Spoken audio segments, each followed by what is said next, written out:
Hello दोस्तों, स्वागत है एग्जाम ब्रदर्स में। तो आज हम लोग जानेंगे द्विघात समीकरण के हल यानी मूल के बारे में, roots of a quadratic equation.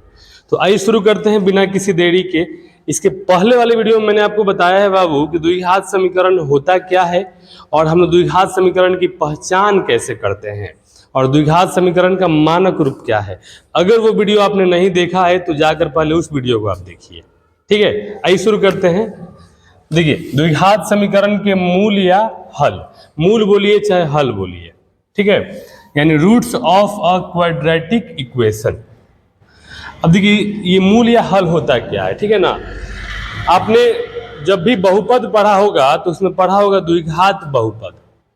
तो द्विघात बहुपद में हम क्या करते थे, द्विघात बहुपद को शून्य के बराबर करते थे और उसको हल करते थे। जो भी हमारा x का मान आता था वही हमारा द्विघात बहुपद का शून्यक कहलाता था। तो बहुपद था तो हमने वहां पर क्या बोला, शून्यक बोला। लेकिन यहाँ पर हमने द्विघात समीकरण में उसी शून्यक को बोल दिया है मूल या हल।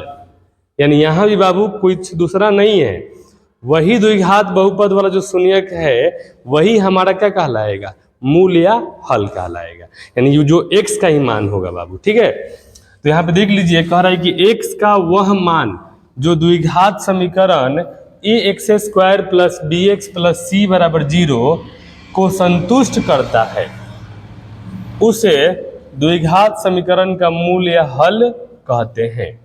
यानी कहने का मतलब यह है ना कि x का वह मान जिसे द्विघात समीकरण में अगर रखा जाए और वह 0 आ जाए, क्या आ जाए, यानी 0 कर दे, 0 के बराबर आ जाए, तो समझ लीजिए कि वही आपका x का मान क्या कहलाएगा, मूल कहलाएगा। जो मान अगर द्विघात समीकरण को 0 के बराबर नहीं करेगा वो आपका मूल या हल नहीं कहलाएगा।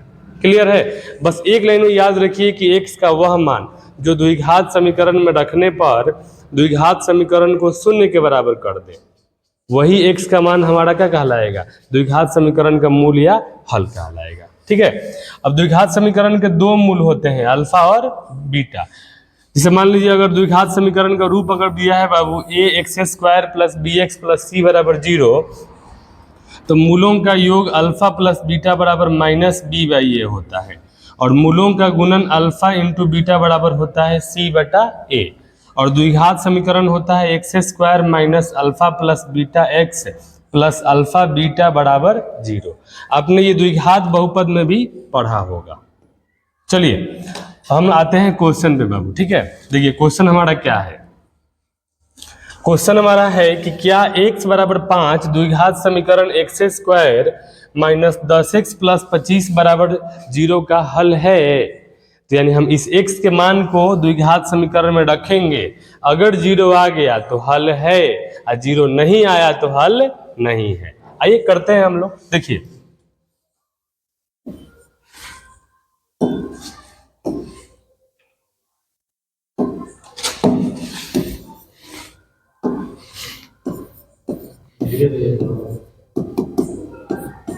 देखिए बाबू, द्विघात समीकरण दिया है हमारा x² माइनस 10x प्लस 25 बराबर 0। हमसे पूछ रहा है ना कि x का मान 5 जो है द्विघात समीकरण का हल है या नहीं। तो x बराबर 5, ठीक है, रखने पर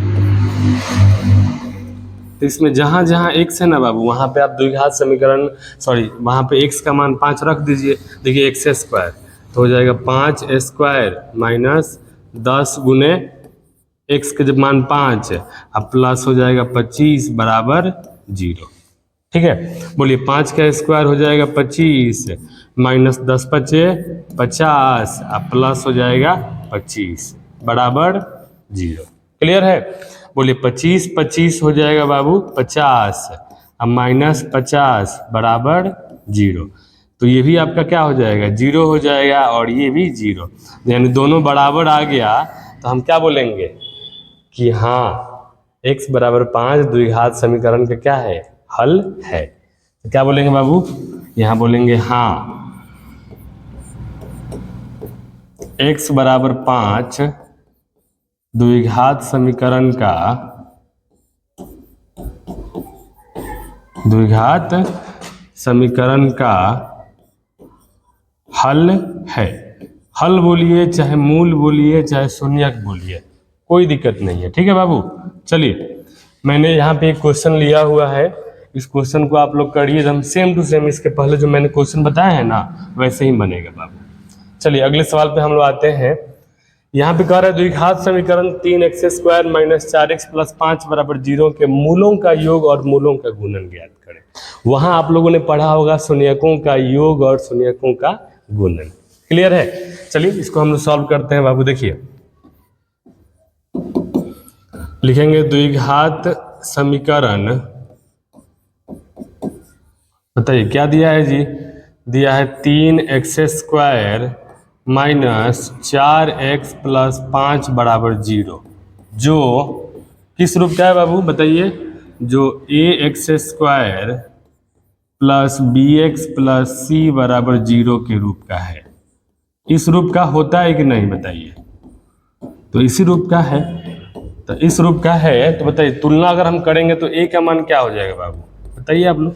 a की जगह 3 है तो a = 3, क्लियर। b का मान हो जाएगा -4 और c का मान बताइए हो जाएगा 5, क्लियर है ना, ठीक है।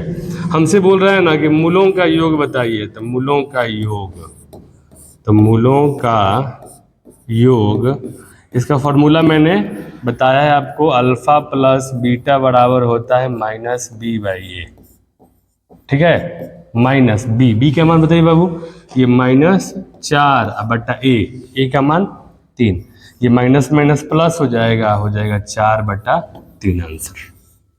ये मूलों का गुणन सॉरी योग है। अब मुझे बताना है मूलों का गुणन तथा मूलों का गुणन। बताइए क्या होता है मूलों का गुणन का फॉर्मूला, मैंने बताया है पहले, अल्फा बीटा बराबर फॉर्मूला होता है c/a। क्या होता है बाबू c, तो c का मान हो गया 5 और a का मान है 3, तो हो जाएगा बट्टा में 3। ये नहीं कटेगा तो क्या हो जाएगा आंसर। एग्जाम में अगर ये क्वेश्चन आएगा तो 2 नंबर आपको दे कर जाएगा, क्लियर। मुझे उम्मीद है आपको ये समझ में आया होगा। तो इस क्वेश्चन को आप लोग बनाइए, देखिए क्या आंसर आता है। इसमें भी मूलों का योग और मूलों का गुणन बताना है बाबू। चलिए अब हमारा क्वेश्चन है कि द्विघात समीकरण ज्ञात करें। क्या ज्ञात करें, द्विघात समीकरण ज्ञात करें जिसके मूल 6 और -8 है। यानी क्वेश्चन में दिया है बाबू द्विघात समीकरण के मूल दिए गए हैं, यानी अल्फा का मान दिया है 6 और बीटा का मान क्या दिया है -8। हमसे क्या बोला है भाई, हमसे बोला है द्विघात समीकरण ज्ञात कीजिए, द्विघात समीकरण। तो द्विघात समीकरण का फॉर्मूला तो आप लोग को मालूम है ना, x² - alpha plus beta into x plus alpha beta बराबर 0। कुछ करना नहीं है, अल्फा की जगह अल्फा और बीटा की जगह बीटा पुट कर दीजिए, करिए। ये हो जाएगा x² - अल्फा का मान 6 प्लस बीटा का मान -8 into x plus alpha beta, तो 6 × -8 बराबर 0, क्लियर है। चलिए ये हो जाएगा x² माइनस, ये हो जाएगा 6 - 8 x 8 × 6 = 48 बराबर 0। ये हो जाएगा x², बताइए 8 में से 6 जाएगा -2, तो -2x -48 बराबर 0। ये माइनस माइनस प्लस हो जाएगा, तो x² प्लस 2x -48 बराबर 0। यही हमारा क्या हो जाएगा, द्विघात समीकरण हो जाएगा, ठीक है बाबू। तो यहाँ पर एक क्वेश्चन मैंने लिया है, इसको आप लोग सॉल्व करिए, जिसके ये अल्फा का मान है और ये बीटा का मान है, ठीक है। तो इसका क्या आंसर होगा आप मुझे कमेंट में बताइएगा। मुझे उम्मीद है द्विघात समीकरण के हल आपको समझ में आए होंगे। थैंक यू, धन्यवाद।